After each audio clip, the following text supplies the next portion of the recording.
Hey everyone, is your shower head dripping or your tub spout dripping and it happens to be a delta? Stay tuned, check this video, we're going to show you how to fix it.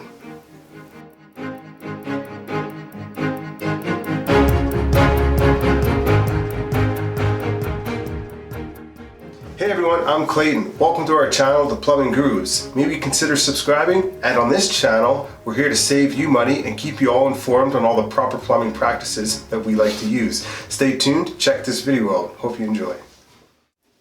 Alright everyone, so before we get started with doing any work to the valve, we want to make sure that we have the main water shut off to the house or to the building that you're working in.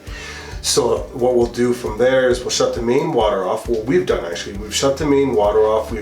In the basement, the lowest fixture, we've opened up taps, and we've also come up here to open up taps to relieve all the pressure and to help drain everything down to the basement. And it doesn't hurt as well, just to make sure, just open this. You can actually hear a little bit of the water coming down from here, and it's dropping down to the basement here. So now that I've got the valve all the way open, there's no water coming out of the tub spout or the shower head, I know that I'm good and I'm safe to start working on this valve. Alright everyone, so what you want to do here is you want to grab your Allen key, and inside the valve here there's a little spot where you can slide your Allen key, and there's a little set screw right inside there. So in this case what we had, it was a pretty good example, is this was all calcified inside, and I had a really hard time getting this set screw loose. So obviously I wanted it loose before I go on camera. But what we did is we ended up using a little bit of WD-40 and just let it sit in there for a little bit.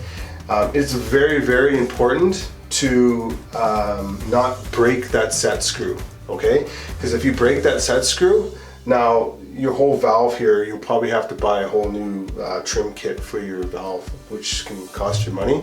So you want to make sure that that Allen, that little set screw inside, can be removed. So whatever it takes to do, if you got to settle it, let it settle with vinegar or WD-40 or whatever you have to do, make sure we get that set screw out nice and safely. Okay. You can tell it's still a little bit calcified even after we've WD-40'd it.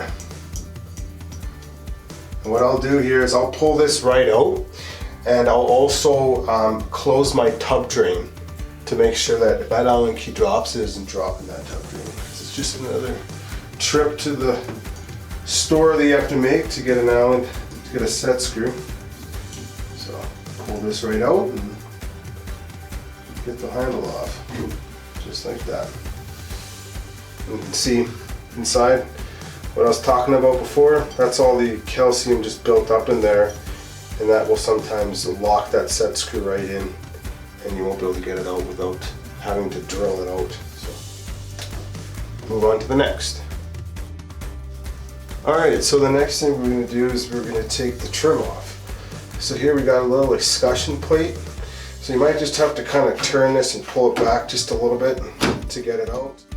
Okay, so now that we've got the metal sleeve, the escutcheon sleeve off here, we're going to go ahead and take this nut off, and this is what holds the actual cartridge in place into the housing of the valve.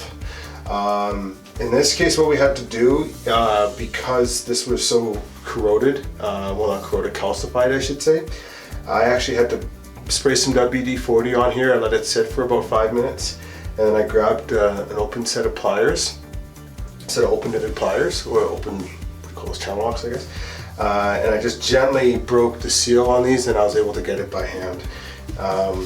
But yeah, so if you ever have a problem where you can't get this off, just let the WD-40 do its work for a few minutes, and then grab a wrench on there and just very gently just try to break that seal. Okay, so now that I got the seal broke, we're going to take this ring off. And see how easy that comes off, and that's how it should come off. You don't need to put these guys on crazy tight. And what I'll do is I'll just hold this in just in case. There's a little bit of pressure inside there. There should be no pressure, but I just hold it in just in case. And then as you want to take this guy off here, we haven't taken this off yet, so it's going to be probably a little stiff. What you do is you just go up and down, side to side, as you're pulling out at the same time. I'm just going to grab my paper towel here and just see if I can get this guy out. Just like that. You see all the water strapped in there. So, and you can see there's calcium on this valve on either side, and yeah, you can tell that this valve is needed to be replaced. Garbage. Alright, so we're ready to put the cartridge in. So on this cartridge there's a couple things that I want to talk to you about. First of all, there's two ways this cartridge can go in. It can go this way or it can go this way. How do you know if it's the right way to put it in? There should be an H on the left hand side, or it might be on the right hand side if it's like this. But you want to have it on the left hand side. So what that H stands for, it stands for the temperature of the water, which is hot. So we know that's going to be on the left side of the shower valve. On this case, there's nothing written on the right side, so I'm just going to go ahead and use that H as a guide to have that on the left hand side of the cartridge here, or the housing in the valve.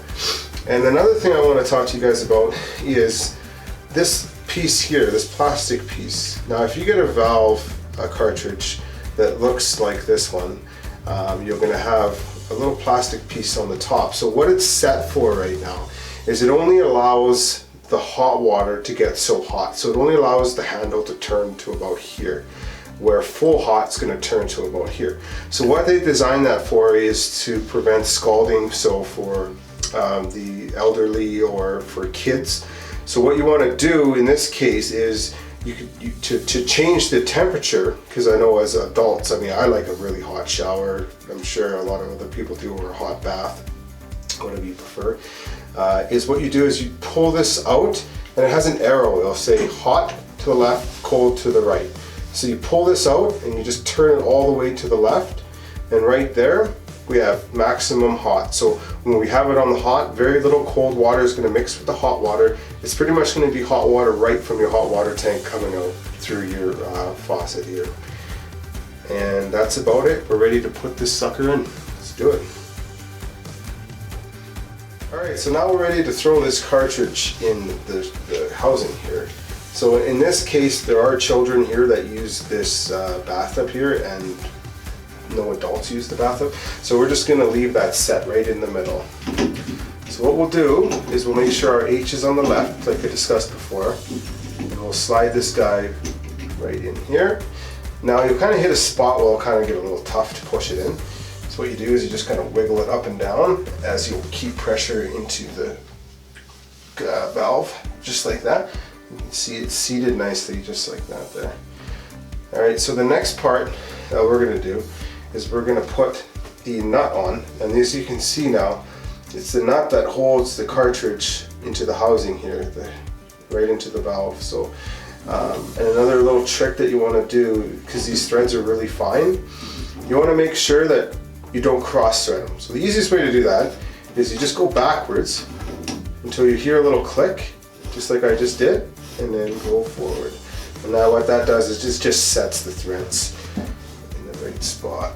So I just grab, I like to use a rag or paper towel and just to get a little snug on this guy here, just like that. Alright, so now that we've got the nut on here and the cartridge is set in place, what I'll do is, because this is live right now, Carson's actually running downstairs to turn the water on. So I know that this position is off. So we'll wait for him to turn the water on. So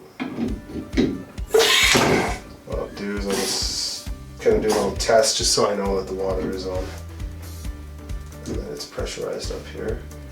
And now what you do in here is you're just kind of looking around the nut here and around the cartridge, just to make sure that there's no leaks happening. And then you want to make sure that there's no drips coming down from your tub spout or your shower head, depending if you just have a shower, it might be just your shower head. Now that the water's on, I'll just do a quick little closer. You might get a little bit of water coming through, or air coming up. I'll just run it and just make sure that it operates. Just do a little operational test of it. And one thing about turning the water on, maybe try having two people if you have the possibility of having two people. So one person can turn the water on, the other person stays upstairs. looking for leaks. Yeah, good point, Kirsten. All right, we're gonna get the sleeve on now. A little escutcheon sleeve, and you notice there's a little rubber O-ring there, which we'll just slide it in nicely, just like that. And then we'll put our handle on, and this Allen key here is 1/8. And we'll just set it right inside there and tighten this set screw. Now when you tighten the set screw, it doesn't need to be crazy tight. All it's doing is it's just holding the handle on, but you do want it tight enough. You want it nice and snug. So I'll get it so it's snug, and then I'll go just a little bit long, just a little bit tighter on it, just so it holds that handle on just like that. And there we go. Delta cartridge replaced. Tested, looks good. We're laughing. Hey everyone, I'd like to say thank you very much for watching our video, and I'd like to give a shout out and a huge thank you to all the subscribers we have, and if you haven't, maybe consider subscribing. Like I said on this video, it helps with all the support that we're getting, so we can create more videos just like this one to keep you guys all informed and all the proper plumbing practices that we like to use. Hope you guys all enjoyed the video. We'll see you guys on the next one.